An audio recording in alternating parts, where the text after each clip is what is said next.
Mi nombre es Bernardo de Yaca.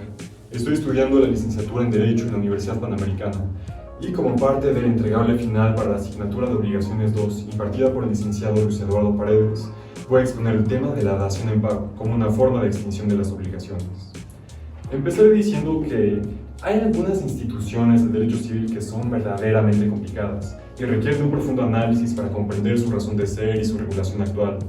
Al igual que hay algunas instituciones que solo son aplicables en ciertos intrincados supuestos de laboratorio. La dación en pago no es una de ellas.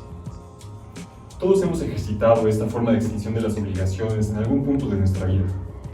En términos sencillos, la dación en pago consiste en aceptar algo distinto al originalmente convenido para librar al deudor de la obligación. Es decir, cuando el acreedor acepta que se le pague con algo distinto a lo que se le debe. Pongamos un ejemplo. El otro día fui a comer a un restaurante de carnes. Después de que disfruté un rico sirloin, me llegó la cuenta. Y resultó que eran unos 395 pesos, además de la propina. Cuando le entregué mi tarjeta de crédito al mesero y la metí en una terminal, me comentó que no estaba pasando.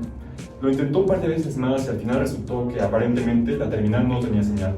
Me preguntaron si tendría algún otro método de pago y les dije que únicamente estaba cargando con 370 pesos en efectivo. Me dijeron que ya al final, para librarse del problema, mejor me aceptaran los 370 pesos y ya ahí la dejábamos. Sin percatarnos, habíamos realizado una dación en pago.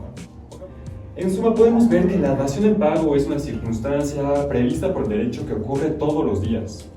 Así se entiende que no es una creación de la modernidad ni una ocurrencia del legislador, sino que es una circunstancia que ha ocurrido desde hace milenios. Según el doctrinario romanista José de Jesús Ledesma, podemos encontrar algunos antecedentes de la dación en pago en la antigua Hellas.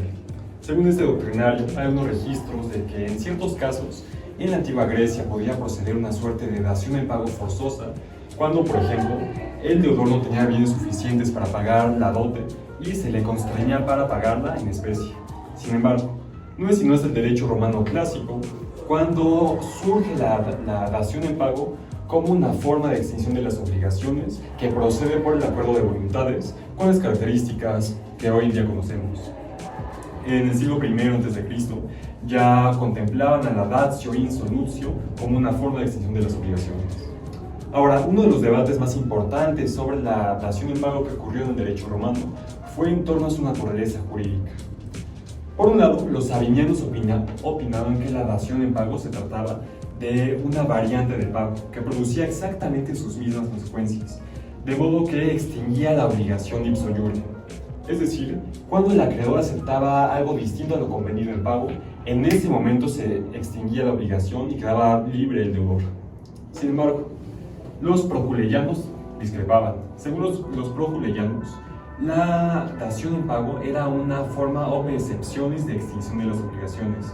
Es decir, cuando el deudor daba una prestación distinta a la originalmente convenida, en ese caso seguía siendo deudor.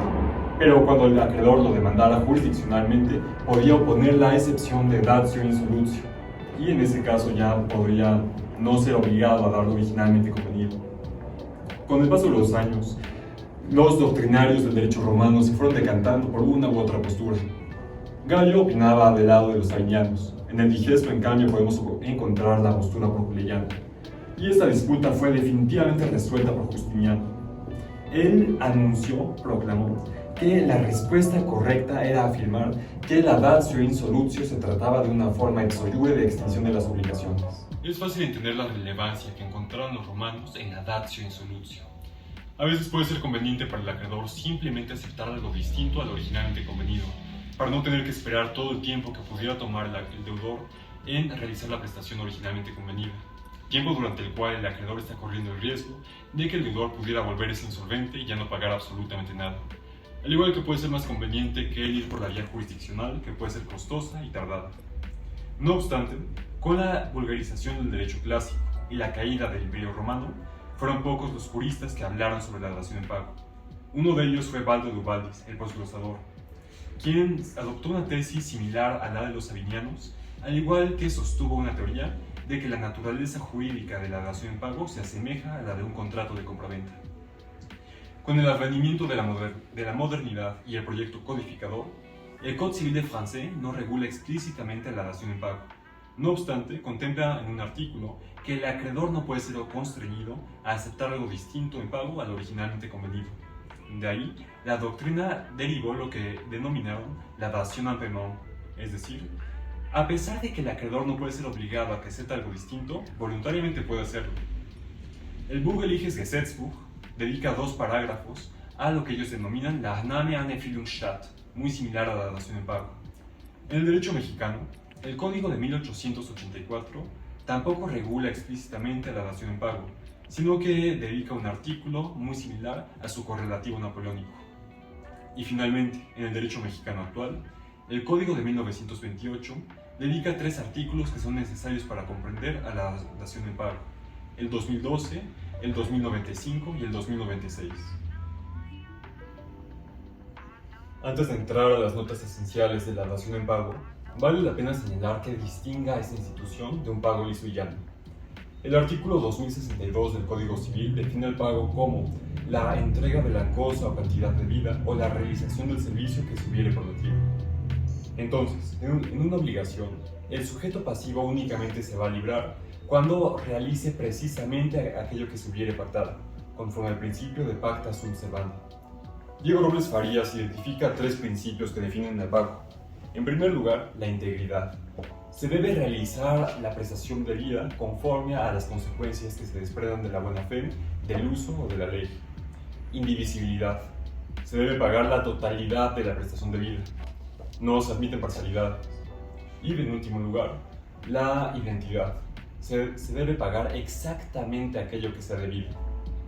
Sin embargo, seamos honestos, en la realidad sería quimérico el pretender que absolutamente todos los contratos fueran cumplidos conforme a esos principios. Las vicisitudes de la vida, los posibles contratiempos, los problemas económicos, todas estas circunstancias y una miriada de otras pueden ocasionar que se vuelva totalmente imposible el cumplir con el contrato. Sin embargo, para no caer en el otro extremo que sería el incumplimiento, a veces se presenta un punto medio entre el pago y el incumplimiento, la dación en pago. Librar al deudor aceptando una prestación distinta a la originalmente convenida, aunque a pesar de que no cumpla con los principios de identidad, integridad e indivisibilidad. Es por esto que Raquel Belinchón Romo llama a la dación en pago un verdadero triunfo de la autonomía de la voluntad sobre el incumplimiento y sobre la ejecución forzosa utilizando la coerción estatal. Ella dice que la dación en pago es un acuerdo negocial donde un acreedor verdaderamente razonable va a aceptar que el deudor se libre de la obligación dando algo distinto a lo convenido. En el Código Civil, el artículo 2095 establece que la obligación queda extinguida cuando el acreedor recibe en pago una cosa distinta en lugar de la debida. Raquel Belinchón Romo identifica los siguientes elementos dentro de la dación en pago. En primer lugar, debe haber una preexistente obligación válidamente constituida que tenga por objeto alguna prestación que no se haya satisfecho. Luego, se exige el consentimiento de ambas partes de la obligación. El artículo 2012 claramente señala que el acreedor de cosa cierta no puede ser obligado a recibir otra, aun cuando sea de mayor valor, tal que si el deudor deseara librarse de la obligación con otra conducta, sería indispensable que el acreedor accediera. Ambas partes requieren capacidad general para contratar, con legitimación suficiente para disponer del bien específico o del crédito. En tercer lugar, debe haber una diferencia entre el objeto indirecto de la obligación y el alius, la otra prestación dada en pago, que puede ser de un valor superior, inferior o igual, o incluso de una naturaleza distinta al objeto. Podría llegar a ocurrir que en lugar de pagar los 200 pesos, se le ofreciera dar un masaje u otra prestación de hacer, por ejemplo. Es necesario que exista un animus solvendi, la voluntad de ambos de aceptar y realizar la nueva prestación con el fin de extinguir la obligación. Además, debe realizarse la prestación inmediatamente después de la aceptación por parte del acreedor, si no estaríamos ante otra figura. Debe haber una realización efectiva del alius. Entrando a la naturaleza jurídica de la dación en pago, vale la pena subrayar que ha habido una pluralidad de teorías a lo largo de la historia. Hay quien opina que la dación en pago se trata de una variante del pago. Así opina Rico Garza Cohen, en cuyo Tratado del Derecho de Obligaciones sostiene su punto de vista con base en que la dación en pago se regula en el mismo capítulo que el pago, al igual que cita de una tesis aislada de la tercera sala que emitió en 1936 en una misma línea. Otra postura equipara a la dación en pago con el contrato de compraventa. Este punto de vista se remonta a la antigua Roma y fue retomado por teóricos como Baldo de Ubaldis. Aquí, el deudor transmite la propiedad del alius, y la contraprestación consiste en el objeto indirecto originalmente convenido, que es sustituido por el alius. No obstante, hay muchas tachas que pueden ser esgrimidas en contra de esta postura. En primer lugar, la dación en pago y la compraventa son instituciones jurídicas que persiguen finalidades completamente distintas. Las reglas que regulan a la compraventa no aplican por analogía a la dación en pago. Y por último, la dación en pago no se adecua a la definición de la compraventa, puesto que no necesariamente se va a entregar un precio cierto y en dinero. Algunos doctrinarios estipulan que la dación en pago se trata de una especie de la novación objetiva. Así lo creía Marcel Planiol. Sin embargo, el notario catedrático Luis Eduardo Paredes proporciona ciertas claves que nos ayudan a distinguir entre ambas figuras. Sobre el tiempo, en el caso de la dación en pago, el momento en que se acepta la prestación distinta a la originalmente convenida y se extingue la obligación es exactamente el mismo. Mientras que en la novación objetiva, primero se extingue la obligación primitiva y se sustituye por otra con un objeto distinto y ya eventualmente podrá tener lugar el pago. Con respecto a la manera en que se recibe la prestación, en el caso de la dación en pago se recibe in soluzione, se libera al deudor, mientras que en la novación objetiva se recibe el nuevo objeto in obligazione. En cuanto a los efectos, la dación en pago extingue la obligación, mientras que la novación objetiva extingue la obligación primitiva y la sustituye por otra con un nuevo objeto, es decir, extingue y crea. En cuanto a su regulación, ambas figuras tienen una regulación distinta en el código, por ejemplo, en cuanto al tema de la evicción. Y en cuanto a la voluntad de las partes, o al ánimo, en el caso de la novación objetiva existe un animus novandi, la voluntad de ambas partes de que se extinga la obligación primitiva y se sustituya por una distinta con un objeto nuevo.